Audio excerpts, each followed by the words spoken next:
नमस्कार, बहुत स्वागत है आपका। 28 अप्रैल 2025 शनिदेव नक्षत्र परिवर्तन करेंगे इस दिन, और यह एक बहुत बड़ी खगोलीय घटना भी है। शनिदेव से जो मिलने वाले अभी तक आपको फल थे उसमें चेंजिंग आ जाएगा, क्योंकि शनिदेव का नक्षत्र परिवर्तन होगा। 27 नक्षत्र में उत्तर भाद्रपद नक्षत्र 26वें नंबर का नक्षत्र है, और शनिदेव जो है उत्तरा भाद्रपद नक्षत्र में 28 अप्रैल से आएंगे और 3 अक्टूबर तक इसी में रहेंगे।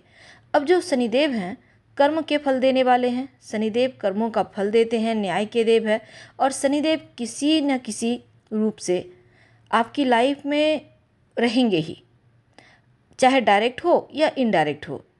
उत्तरा भाद्रपद जो नक्षत्र है यह भी शनिदेव का ही नक्षत्र है, और यह नक्षत्र जो है बहुत विशेष है, क्योंकि उत्तरा भाद्रपद नक्षत्र मोक्ष का नक्षत्र है, या कह सकते हैं कि मोक्ष की राशि मीन राशि में आता है, और इंसान को ज्ञान देने वाला नक्षत्र है। वैसे शनिदेव के 3 नक्षत्र होते हैं, पुष्य, अनुराधा और उत्तर भाद्रपद नक्षत्र। तो जो पुष्य नक्षत्र है आपके अंदर बदलाव लाने के लिए प्रेरित करता है। जब पुष्य नक्षत्र चलता है सुधार लाता है, और अनुराधा जो नक्षत्र है इसमें इंसान पूरी तरह से बदल जाता है, कुछ बेहतर सीखता है और अपनी लाइफ को उसी अनुसार ले चलता है। लेकिन जो उत्तरा भाद्रपद नक्षत्र है वो सिखाता है, सहायता करता है, आगे बढ़ने का रास्ता बताता है, और कर्म के देवता का नक्षत्र है। तो यकीनन उत्तरा भाद्रपद नक्षत्र में आएंगे तब, क्योंकि साथ में जल की राशि भी है मीन राशि के अंतर्गत ये नक्षत्र आता है। अब देखिए, जब मीन राशि के अंतर्गत उत्तरा भाद्रपद नक्षत्र आता है और ये शनिदेव इनके स्वामी हैं, और शनिदेव स्वयं यहाँ पर आएंगे, तो ऊर्जा लेवल इसका अद्भुत हो जाएगा।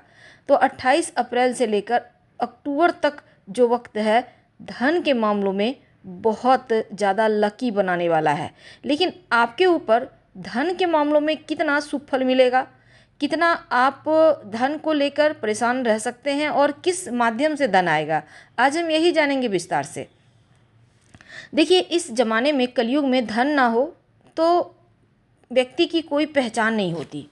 कलयुग है, आप कितना भी बेहतर कर्म कर लो, कितना भी सबका हेल्प कर लो, लेकिन लोग इन चीज़ों से आपको नहीं जानते। सम्मान उसी का करते हैं जिसके पास धन होता है।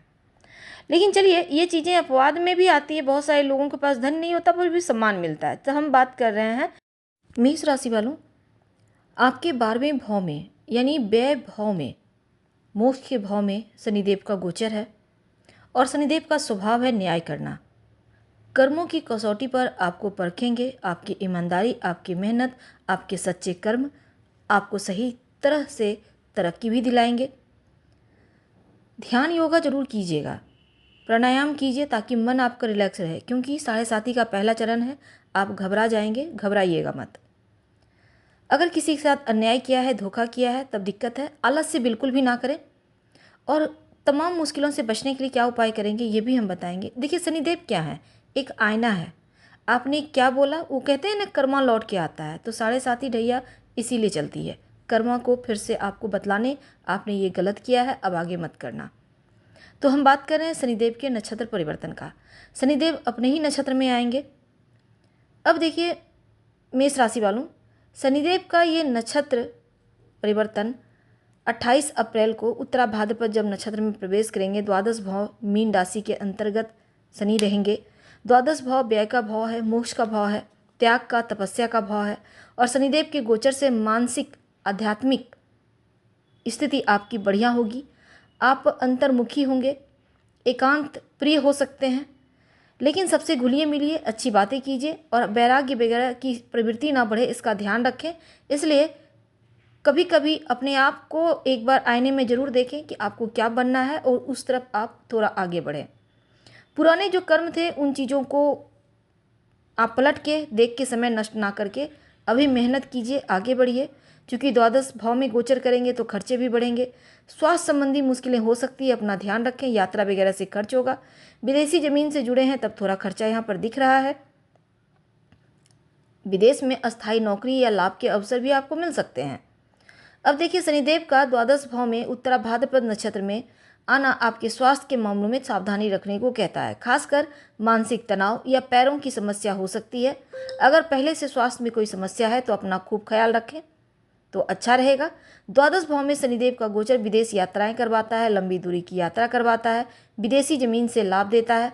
और इस समय संचार के माध्यम से राहु भी आपको लाभ देने को आए हैं, लेकिन चूंकि आज हम बात कर रहे हैं शनिदेव की, तो शनिदेव वैवाहिक जीवन पर भी असर डालेंगे। वैवाहिक जीवन में थोड़ी सी दूरियां आ सकती है।